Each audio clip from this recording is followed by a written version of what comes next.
Bismillahirrahmanirrahim. Assalamualaikum warahmatullahi wabarakatuh. Innal hamdalillah nahmaduhu wa nasta'inuhu wa nastaghfiruh wa na'udzu billahi min syururi anfusina wa min sayyiati a'malina. Man yahdihillahu fala mudhillalah wa man yudlil fala hadiyalah. Asyhadu an la ilaha illallah wahdahu la syarikalah wa asyhadu anna Muhammadan abduhu wa rasuluh. Allahumma shalli wa sallim wa barik wa an'im ala abdika wa rasulika Muhammad wa ala alihi wa sahbihi wa man tabi'ahum bi ihsanin ila yaumiddin, amma ba'd. Para ustadzah yang semoga senantiasa dirahmati Allah, alhamdulillah kita bersyukur kepada Allah Subhanahu wa ta'ala, yang mana pada kesempatan siang hari ini kita masih diberikan taufik dan karunia dari Allah sehingga kita bisa melanjutkan kembali kajian tarbiyah kita, mendiskusikan berbagai permasalahan atau kiat-kiat menjadi seorang pendidik yang sukses, yang pada pertemuan kemarin alhamdulillah telah beberapa kita bahas bersama. Di antara karakter penting seorang pendidik yang sukses adalah seorang pendidik yang berilmu. Sehingga bagaimana kita semangat di dalam menjaga semangat kita dalam menuntut ilmu, dengan harapan dengan ilmu maka insya Allah dengan izin Allah maka tarbiyah kita akan semakin berkualitas. Dengan ilmu, dengan melihat bagaimana tarbiyah nabawiyah, bagaimana Nabi dalam mendidik para sahabat, ini harapannya bisa kita terapkan di dalam mendidik anak-anak didik kita. Kemarin telah kita jelaskan bahwasanya ilmu itu adalah apa? Hal yang terpenting di dalam tarbiyah. Bagaimana seorang murabbi itu memiliki ilmu tentang akidah, tentang ibadah, akhlak, sehingga bisa diajarkan kepada anak didiknya. Demikian pula seorang murabbi itu juga belajar tentang parenting, tentang tarbiyah, bagaimana seni berinteraksi, berkomunikasi dengan anak, bagaimana menghadapi anak yang hiperaktif, anak yang pendiam, bagaimana membangun rasa percaya diri dalam diri anak, bagaimana memotivasi anak agar gemar belajar, bahkan bagaimana menumbuhkan bakat potensi anak. Dan di sana masih banyak konsep-konsep dasar tarbiyah yang perlu untuk kita pelajari dan kita ulangi bersama agar meresap dalam hati kita. Ini ya, pendidik yang sukses adalah pendidik yang mau terus mengembangkan keilmuannya dalam bidang tarbiyah. Kemudian yang kedua, kemarin kita jelaskan bahwasannya karakter pendidik yang sukses adalah yang ikhlas dalam mendidik. Bagaimana seorang murabbi itu ikhlas dalam mendidik, yang ternyata keikhlasan ini memiliki kekuatan yang sangat besar. Di antaranya adalah dengan keikhlasan, dengan ketulusan, maka rasa berat di dalam mendidik itu akan terasa ringan. Aktivitas yang menumpuk, yang berat akan terasa ringan. Demikian pula keikhlasan dalam mendidik itu akan menjadikan ucapan kita berbobot. Nasihat kita lebih membekas pada diri anak. Sehingga apabila arahan nasihat itu dari hati, maka akan sampai ke hati. Anak akan apa? Akan mudah menerimanya. Berbeda apabila nasihat itu dilandasi dengan rasa amarah ataupun emosi, maka susah anak untuk menerimanya. Pentingnya ikhlas dalam mendidik. Demikian pula apa? Keikhlasan itu akan menjadikan anak lebih mudah diatur. Yang mana anak itu merasakan apakah nasihat dari umiknya ini apakah memang benar-benar tulus ataukah hanya sekedar pelampiasan amarah. Maka seorang murabbi, orang tua yang ikhlas dalam mendidik, insya Allah akan menjadikan anak mudah diatur. Dan terakhir di antara faedah ikhlas adalah apa? Membuahkan pahala, akan memetik buah ikhlas di akhirat kelak. Ikhlas ya, yang tadi berilmu kemudian ikhlas. Yang ketiga yang akan kita bahas pada kesempatan yang berbahagia ini, karakter seorang murabbi yang sukses adalah apa? Kesolehan diri. Pentingnya kesolehan diri. Kalau kita ingin anak kita soleh, maka kita harus mensolehkan diri sendiri. Bagaimana berusaha untuk menjadi lebih baik. Ada keinginan untuk menjadi pribadi yang lebih baik. Sehingga dalam hidup ini adalah sebuah fase bagaimana seseorang itu berproses untuk menjadi yang lebih baik dari sebelumnya. Bagaimana meningkatkan keimanan, meningkatkan keilmuan, meningkatkan ibadah, meningkatkan amal soleh, meningkatkan akhlak yang baik. Sehingga hidup adalah proses bagaimana kita menjadi lebih baik dari sebelumnya. Ini yang dinamakan tarbiyah.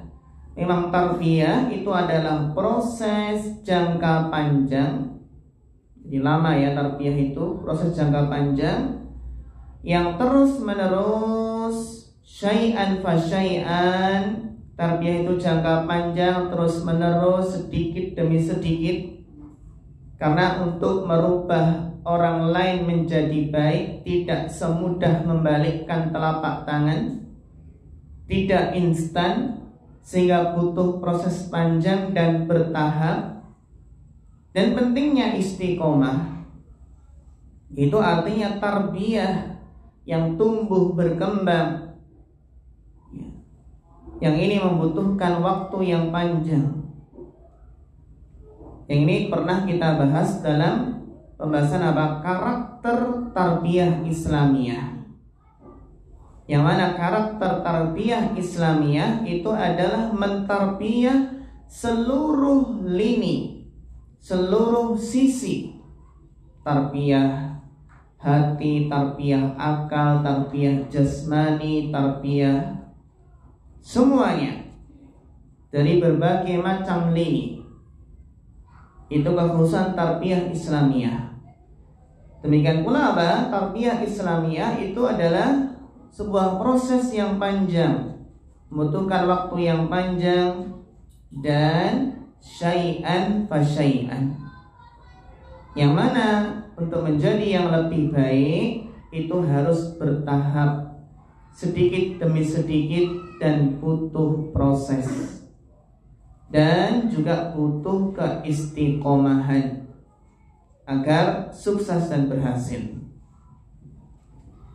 Jadi intinya ustadzah yang dirahmati Allah Subhanahu wa ta'ala, bahwasannya kalau kita ingin cita-cita kita, keturunan kita menjadi soleh dan solehah, maka kita tidak boleh lupa bahwa modal utamanya adalah kesolehan dan ketakwaan orang tua. Ya. Maka alangkah lucunya jika kita berharap anak menjadi soleh, menjadi bertakwa, sedangkan orang tua kok berkubang dalam maksiat dan dosa. Sehingga kesolehan orang tua itu memiliki andil yang sangat besar di dalam membentuk kesolehan anak. Kita semua menyadari bahwasanya anak ketika membuka matanya, pertama kali membuka mata di muka bumi ini, yang pertama dilihat adalah ayah dan bundanya. Sehingga ketika orang tua berhias dengan akhlak yang mulia, tekun beribadah, maka itulah yang akan terekam kuat dalam benak anak. Ini ketika orang tua berakhlak mulia, kemudian rajin beribadah, yang setiap hari anak melihat akhlak orang tua yang bagus, melihat orang tua yang rajin beribadah, inilah yang terekam dan membekas dalam pribadi anak. Dan insya Allah ini nanti yang akan dipraktikkan dalam keseharian anak kita. Itulah pepatah mengatakan bahwasannya buah itu tidak akan jatuh, tidak akan jatuh jauh dari pohonnya. Sehingga para ustadzah yang dirahmati Allah Subhanahu wa ta'ala, betapa banyak ketakwaan seorang anak itu disebabkan ketakwaan orang tua. Inilah yang harus kita ingat, bahwasannya karakter anak itu suka meniru, suka mencontoh. Sehingga inilah bagaimana orang tua itu berusaha memberikan contoh yang baik, karena melihat karakter anak yang suka meniru, suka mencontoh. Bahkan orang tua berusaha bagaimana agar tidak memberikan tontonan yang kurang baik, tontonan yang kurang mendidik. Nanti malah meniru, nanti malah anak mencontoh ikut-ikutan. Ini yang seharusnya kita melihat karakter anak itu suka meniru, suka mencontoh. Ini yang seharusnya kita maksimalkan. Bagaimana orang tua memberikan contoh yang baik. Kita lihat bagaimana Nabi Ibrahim alaihissalam, kesolehan beliau itu bisa menular, bisa membekas pada diri kedua putra beliau, Nabi Ismail dan Nabi Ishaq alaihimassalam. Contohnya kita lihat, sekarang kita lihat bagaimana aplikasinya dalam kehidupan sehari-hari kita, yang menunjukkan kesolehan orang tua itu adalah yang menjadi kunci keberhasilan dalam mendidik anak. Contoh, kalau kita ingin anak kita rajin sholat 5 waktu, maka apa? Maka bisa kita latih dengan apa? Dengan kita ajak sholat bareng di rumah. Bukan seorang ayah yang teriak memerintahkan anaknya sana pergi ke masjid, sedangkan dia sendiri nggak ke masjid.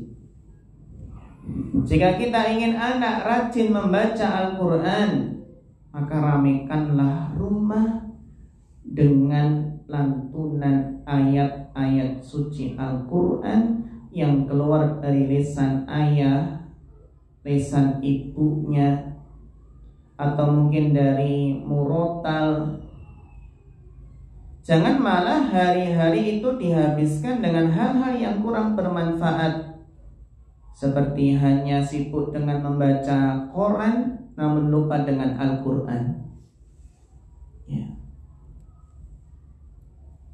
Kalau kita ingin anak kita jujur, maka jangan pernah berbohong kepada anak. Kalau kita ingin anak kita jujur, jangan pernah berdusta kepada anak. Maka kalau nanti anak itu sadar, oh ini Umi ini bohong, ini ibu bohong, maka anak akan secara otomatis akan mencontoh, akan menganggap aneh kalau orang tua memerintahkan untuk jujur, sementara orang tua sendiri malah berbohong. Jadi bagaimana ya, orang tua itu harus menyadari bahwasannya apa? Terkadang ya perkara negatif itu sering dicontoh oleh anaknya ya. Sehingga kalau kita contohnya nggak bisa menjanjikan sesuatu yang kira-kira jauh untuk ditepati janjinya, ya kita harus hati-hati dalam memberikan janji ya. Ketika anak-anak minta sesuatu dan kiranya kita susah untuk merealisasikannya, susah untuk memenuhi janji, ya kita lebih baik tidak berjanji. Karena apa? Karena ini yang akan membekas pada diri anak. Oh ternyata ayah berbohong, ibu berbohong, yang nanti bisa ditiru oleh anak kita. Sehingga para ustadzah yang dirahmati oleh Allah Subhanahu wa taala,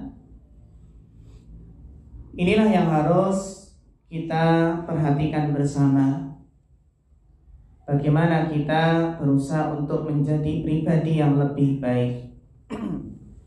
Dan sesuatu yang bisa merubah, menjadikan kita lebih baik dari sebelumnya adalah ilmu. Betapa besarnya kekuatan ilmu. Kekuatan ilmu yang diiringi dengan sebuah keinginan, sebuah tekad yang kuat untuk menjadi pribadi yang lebih baik.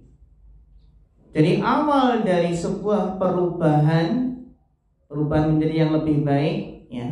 Awal dari perubahan adalah adanya niat, adanya keinginan untuk menjadi yang lebih baik. Dan kemudian diiringi dengan ilmu. Kita lihat betapa barokahnya ilmu.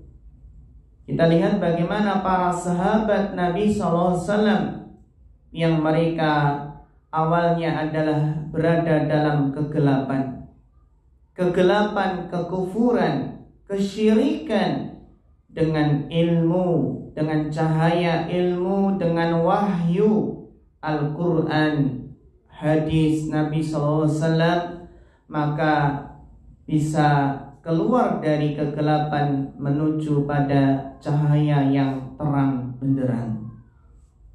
Sehingga ustadzah yang terhormati Allah, kalau kita menginginkan perubahan pada diri seseorang yang kita cintai, ya, kita ingin ada keluarga kita itu berubah menjadi lebih baik, maka jalannya adalah ilmu. Kita ingin pasangan kita menjadi lebih baik, lebih perhatian, lebih tanggung jawab, lebih semangat dalam mendidik keluarga, maka apa? Maka dengan ilmu, dengan sering kita ajak untuk kajian bersama, dengan sering kita ajak untuk membaca buku agama bersama. Bisa dengan apa? Diagendakan di rumah untuk nyetel kajian bersama. Yang kita pilih judulnya yang sesuai. Mungkin kajian tentang rumah tangga, tentang keluarga, bagaimana hak dan kewajiban suami istri, bagaimana mendidik anak. Alangkah indahnya sebuah rumah tangga yang penuh dengan keilmuan, penuh dengan ilmiah di dalam rumah. Sehingga bagaimana kita memanfaatkan sebuah teknologi yang sudah ada untuk rajin menyetel kajian. Namun kajian secara online saja tidaklah cukup. Kita juga perlu untuk kajian dengan menghadiri majelis ilmu, karena tentunya barokahnya berbeda.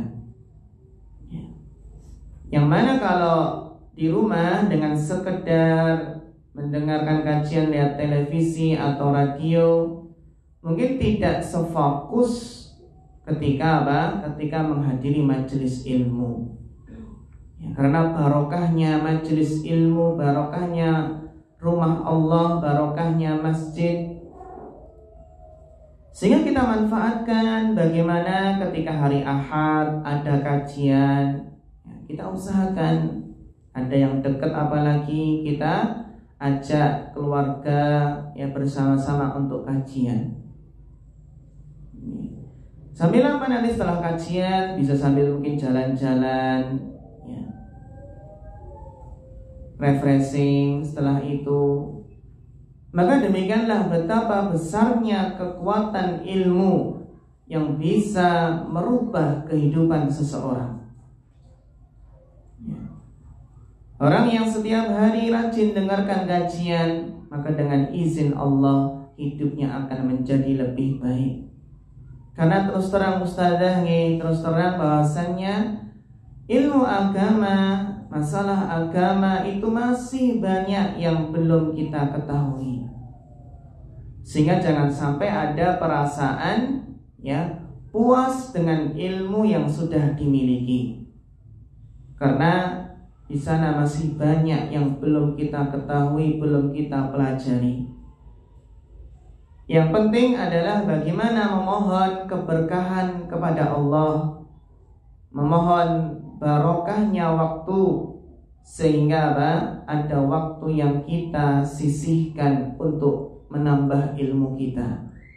Ada waktu yang kita sisihkan untuk belajar dan terus belajar. Dan harus kita ingat bahwasanya kemuliaan itu akan diraih dengan ilmu. Kemuliaan derajat di dunia dan di akhirat.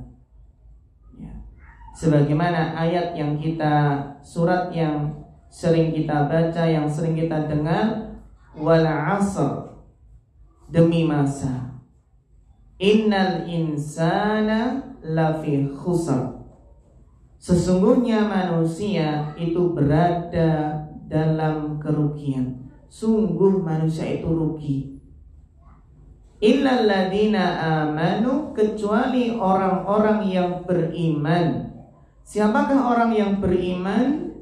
Para ulama menjelaskan bahwasanya awal dari iman adalah ilmu. Bagaimana seseorang itu awalnya mengilmui, kemudian mengimani. Dengan ilmu, dengan ma'rifatullah, dengan ilmu tauhid, dengan ilmu akidah, inilah yang akan menjadikan iman seseorang itu semakin kuat. Jika iman semakin kuat, maka akan semakin beruntung. Sebaliknya kalau iman semakin lemah, maka akan semakin merugi. Sehingga bagaimana seseorang itu meningkatkan keimanannya, bagaimana semangat belajar akidah, belajar tauhid, belajar asmaul husna, yang mana ilmu akidah inilah yang menjadi pondasi yang akan membuat kehidupan seseorang akan bisa bahagia. Ilmu akidah. Illal ladzina amanu wa 'amilus shalihat. Kecuali orang yang beriman dan beramal soleh. Nah, tentunya amal soleh itu adalah apa? Buah dari ilmu yang bermanfaat. Ilmu yang bermanfaat akan membuahkan amal soleh. Kembali ke ilmu. Wa amilus solihati wa tawasaw bil haq wa tawasaw bis sabr. Dan saling menasihati untuk menetapi kebenaran dan saling menasihati untuk bersabar. Jadi apa? Yang ketiga berarti harus semangat dakwah. Dan kita dalam mendidik anak-anak kita itu termasuk sebuah dakwah yang sangat mulia. Jadi kalau kita menyadari bahwasanya kita mentarbiyah anak kita itu adalah dakwah, tugas yang sangat mulia, yang kita harus bersyukur ketika mendapatkan tugas untuk mendidik, yang pahalanya akan mengalir, akan mendapatkan amal jariah yang terus mengalir pahalanya di saat umur kita sangatlah terbatas. Sehingga ustadzah yang terhormati Allah, bahkan di sana sebagian ulama seperti Al-Imam Ibnu Qayyim menjelaskan bahwasannya tidak ada kebaikan yang disebutkan dalam Al-Quran itu melainkan adalah buah dari ilmu. Jadi kebaikan apa saja yang disebutkan dalam Al-Quran itu adalah buah dari ilmu. Sehingga bagaimana kita terus berdoa, Rabbi zidni ilman, wahai Rabbku tambahkan kepadaku ilmu. Rabbi zidni ilman. Sehingga Nabi menjelaskan ada dua golongan yang tidak akan pernah puas.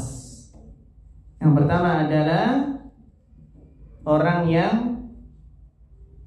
mencari ilmu, itu gak akan pernah puas. Kalau ilmu sudah meresap dalam hati, insya Allah gak akan pernah bosan, tidak akan pernah puas, ingin terus menambah ilmu. Yang kedua adalah pencari harta. Mencari harta itu juga gak akan pernah puas sampai ajal memisahkannya, sampai ajal menghentikannya.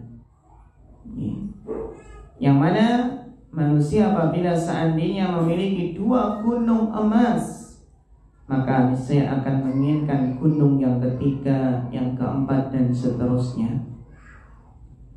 Siap ustadzah yang terhormati Allah, ini hanya sekedar mengingatkan kita semua akan karakter pendidik yang sukses. Itu adalah pendidik yang mampu, yang mau untuk berusaha menjadi lebih baik dari sebelumnya. Maka nanti di bulan Ramadan, mari kita manfaatkan momentum Ramadan untuk menjadi sebuah sarana, menjadi sebuah kesempatan untuk menjadikan pribadi kita lebih baik dari sebelumnya. Bulan Ramadan yang menempa diri kita, menempa hawa nafsu, menempa hati, menempa kesabaran, sehingga harapannya dengan ibadah di bulan Ramadan, harapannya semoga kita menjadi orang yang bertakwa. Orang yang bertakwa itulah orang yang soleh. Orang yang soleh yang akan sukses dalam mendidik anak dengan izin Allah Subhanahu wa ta'ala. Maka bagaimana kiat kita untuk menjadikan Ramadan tahun ini menjadi Ramadan yang terbaik dalam hidup ini? Bagaimana menjadikan Ramadan tahun ini lebih baik dari yang sebelumnya? Karena ustadzah, yang namanya umur gak ada yang tahu. Yang bisa jadi Ramadan tahun ini adalah Ramadan terakhir bagi seseorang. Gak ada yang tahu. Meskipun kita terus berdoa, semoga Allah berikan umur yang panjang, umur yang barokah, bisa terus didik anak, bahkan nanti didik cucu-cucu kita. Ya, kita berharap bertambahnya umur sehingga bertambahnya amal, bertambahnya pahala. Ya. Sehingga kita berusaha untuk menjadikan Ramadan ini menjadi Ramadan yang lebih baik dari sebelumnya. Demikian Ustadzah yang terhormati Allah, karakter pendidik yang sukses adalah seorang pendidik yang berusaha untuk menjadi pribadi yang lebih baik. Dan jangan merasa ini sudah baik jadi nggak usah ditingkatkan, jangan. Jadi harus merasa bahwasanya pada diri kita itu masih banyak kekurangan yang harus diperbaiki. Ya kalau sudah baik alhamdulillah, ya bisa ditingkatkan. Intinya bahwasanya hidup ini adalah sebuah proses bagaimana untuk menjadi pribadi yang lebih baik, sehingga harapannya adalah bagaimana kondisi kita nanti kelak bisa wafat dalam keadaan husnul khotimah. Bagaimana kita bisa menghadap Allah Subhanahu wa taala dalam keadaan yang sebaik-baiknya dengan membawa iman dan amal soleh. Demikian Ustadzah yang kita kaji pada kesempatan kali ini, mudah-mudahan bermanfaat. Wa nas'alullah ta'ala al-huda wa tuqa wal afafa wal ghina. Fa akhirul kalam, wassalamualaikum warahmatullahi wabarakatuh.